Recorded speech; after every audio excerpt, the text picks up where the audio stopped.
요한복음 5장 1절 말씀부터 9절 말씀까지요. 다 같이 내용 파악하시면서 합독하시겠습니다. 시작. 그 후에 유대인의 명절이 있어 예수께서 예루살렘에 올라가시니라.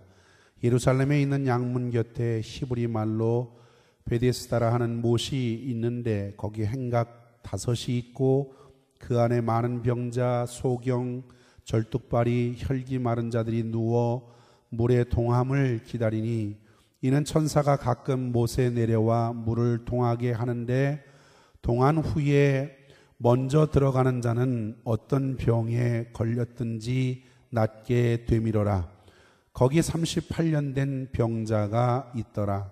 예수께서 그는 누운 것을 보시고 병이 벌써 오랜 줄 아시고 이르시되 네가 낫고자 하느냐? 병자가 대답하되 주여 물이 동할 때에 나를 못에 넣어줄 사람이 없어 내가 가는 동안에 다른 사람이 먼저 내려가나이다.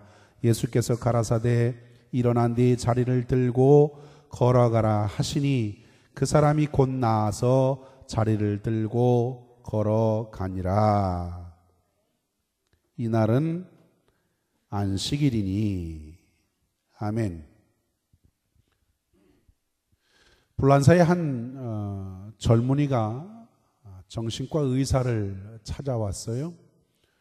의사를 찾아와서 하는 말이 자신은 지금 현재 정서적인 불안과 우울 증세에 시달리고 있다고 하면서 그에 대한 처방을 요구를 했습니다. 그러자 의사는 그의 증상에 대해서 진단하고 그리고 또 처방을 하면서 그에게 도움을 줄 수 있는 한 가지 사실을 이야기를 해 주었어요. 그것이 뭐냐 하면 마침 그 도시에 희극배우가 와서 쇼를 하는데 당신이 그곳에 참석해서 쇼를 관람한다면 아마 당신의 정서적인 불안과 그리고 우울 증세에 한결 도움이 될 것입니다. 라고 그렇게 이야기를 해 주었습니다. 그러자 의사의 말을 들은 이 청년은 힘없이 일어서더니 병원문을 나서면서 이런 신음을 토했어요. 그럼 뭐해? 그럼 뭐해? 그 사람이 바로 나인걸. 그 사람이 바로 나인데 자신은 다른 사람에게 웃음을 주고 즐거움을 주는 희극배우로서의 삶을 살지만 정작 자기 자신의 마음을 돌아보면 그 내면에는 이미 병을 앓고 살아가고 있는 이 사람의 웃어넘을 수 없는 그런 모습 속에서 오늘 우리는 현대를 살아가는 사람들의 또 다른 얼굴들을 찾아볼 수가 있습니다. 오늘날의 현대인들은 저마다 위장 문화 때문에 많은 사람들이 병이 들어가고 있어요. 위장 문화 때문에. 어쩌면 오늘의 현대인이 행복하려는 것은 어쩌면 자기 자신의 행복을 위해서가 아니라 그 행복한 모습을 다른 사람들에게 보여주고 싶어서 행복하려는 것일 수도 있습니다. 그래서 많은 사람들은 없으면서도 있는 채 하는 거예요. 없으면서도 있는 채 합니다.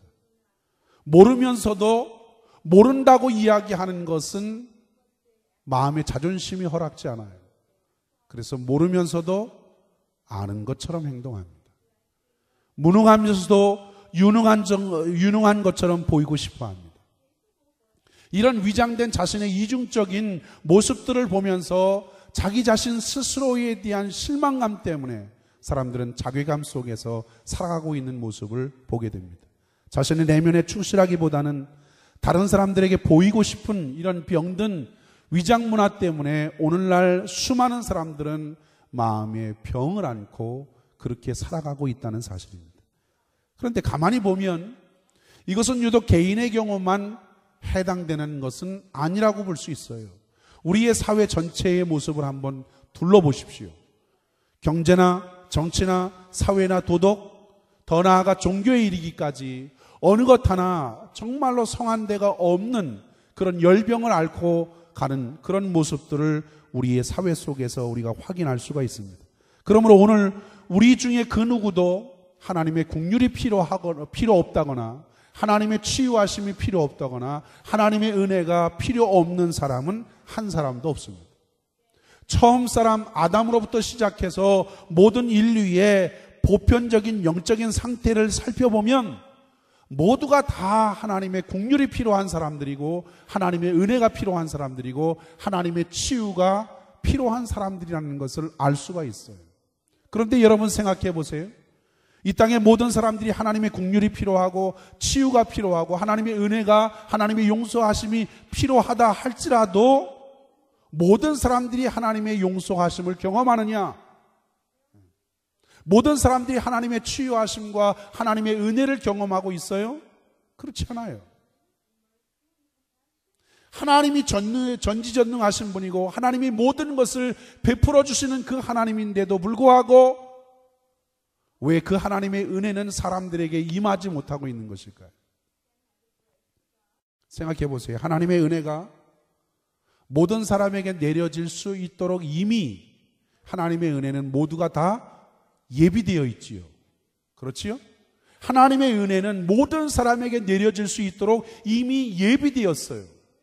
그럼에도 불구하고 모든 사람이 다 하나님의 은혜를 경험하느냐? 그렇지 않다라는 거예요. 하나님의 은혜는 준비된 사람만이 경험합니다. 아멘. 하나님의 역사하심은 하나님이 전지하신 능력을 갖고 있음에도 불구하고 하나님은 순종하는 사람들에게 그 역사를 베풀어 주십니다. 이처럼 모든 사람들이 하나님의 긍휼과 용서가 필요하고 치유가 필요함에도 불구하고 모든 사람에게 하나님의 은혜와 치유와 용서가 경험되어지는 것은 아니다라는 것입니다. 그럼 누구에게 하나님의 긍휼하심의 은혜가 내려지나요? 어떤 사람에게 하나님의 용서와 하나님의 치유하심의 은총이 주어지는 것입니까? 그것은 현재 자신이 처한 상태를 바로 아는 사람에게 주어진다는 것입니다. 자신의 현재 상태가 어떠한 것을 깨달은 사람만이 그 은혜를 접할 수가 있다는 거예요. 내 육체와 내 영혼이 병들었다는 사실을 알고 치유를 기다리는 그 사람에게만 하나님의 긍휼과 용서와 치유하심의 은혜가 내려진다는 사실입니다. 여러분 생각해 보세요. 자신의 몸에 병이 들었다는 사실을 모르는 사람이 병원을 찾는 것 보셨습니까? 자신의 몸에 병이 들었다는 사실을 모르는 사람은 병원을 찾지 않아요. 더 나아가 의사의 치료에 도움을 요구하지도 않습니다. 자신의 몸에 병이 들었다는 그 사실을 아는 사람은 누가 자기에게 병들었다고 말해주기 전에 이미 자신이 병들었다는 사실을 아는 사람은 스스로가 병원을 찾아가기도 하고 그리고 의사의 치료를 요구합니다. 치유에 대해서 간절히 기다릴 것입니다. 기도하라고 하나님의 은혜를 받아야 한다고 이야기를 하지만 또 그렇게 듣지만 정작 기도해야 할 사람이 기도하지 않아요. 하나님의 은혜를 경험하기 위해서 자신의 마음의 문을 열지 않아요. 그런데 자기 자신이 절박한 상황에 처하면 자기 스스로의 힘으로 어찌할 수 없는 그런 상황을 만나게 되면 기도하라고 말하지 않아도 하나님 앞에 기도하게 되고 하나님의 은혜를 간절히 사모하는 그런 모습과도 같은 것입니다. 오늘 저는 이 시간 성령께서 우리에게 강력하게 역사해 주시기를 원합니다.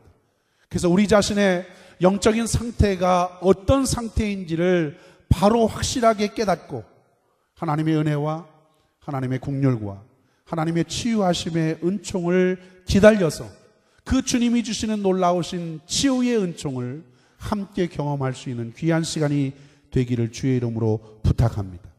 오늘 우리가 읽은 본문은 바로 이런 긍휼과 하나님의 치유의 기적을 기다리는 그런 사람들의 모습이 오늘